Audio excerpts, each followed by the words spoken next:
I know you do talk in the book here. I was looking at it as you still making cold calls and stuff like that. Yeah. And it cold call is I'd say disruptive, right? As opposed to Yes, it is. Sure, it is. But it still works for you, doesn't it? Though. Yes, yes. Because ultimately you've got to get in to see somebody. Now, there are all different techniques to do that, but you've got to get in to see somebody. You can't make a sale without meeting them somewhere along the line, whether it's on the phone or in person. You've got to meet somebody. Selling is one of those things where if you have nobody to sell to, you might as well just go home because there's nothing else to do. It's at the end of the day, you go, oh, okay, I think I'll sell to the door. I mean, you can't do that. I'm laughing, and the reason being is because I was working with a company, and they were deathly afraid of making phone calls. It was a smaller company, deathly afraid of making cold calls into companies. So one of the guys who's part owner of the company said they aggressively waited by the phone for it to ring. And I love that line. That's great line. What a great line. Isn't that just a great line? I just love that. Aggressively waited for the phone to ring.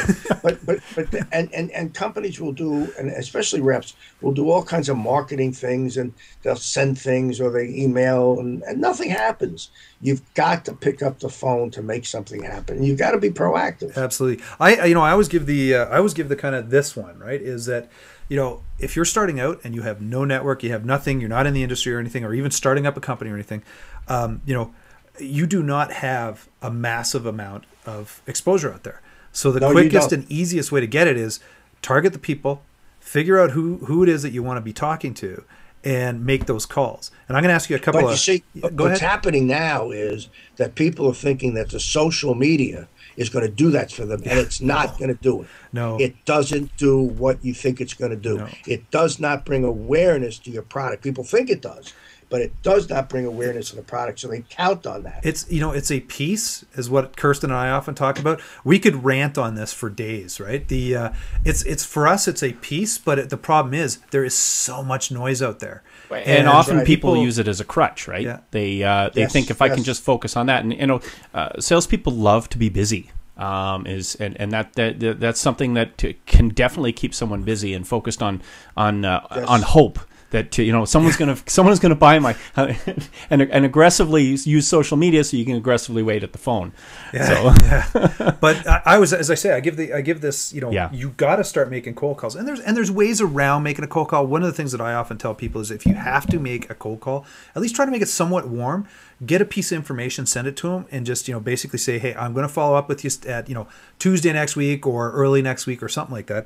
And I always find if you're called between that 7 a.m. and 8 a.m. in the morning, when no assistant's there, this guy's not necessarily, or the person, I shouldn't say guy, gal, are not necessarily into their workday. They are more prone to at least listen to you. As opposed to if I'm 2 hours into my workday and that phone rings, I'm like, "What? What are you talking about?" You're not going to get it because you're in the middle of doing what you're doing, whatever that is, and so you're interrupting.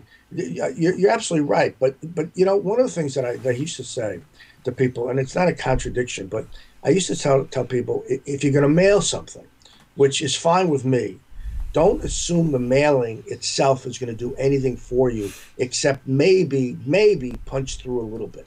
But it's not going to suddenly get you the appointment by itself. You still have to make that appointment. Absolutely. I think a lot of people do mailings, and they'll mail 100 letters in a day, and then they're going to follow up, which of course they can't because it's too many letters. And then what they do, is they think, well, see, the mailing didn't work. Well, the mailing didn't work because it wasn't designed to work. Yep.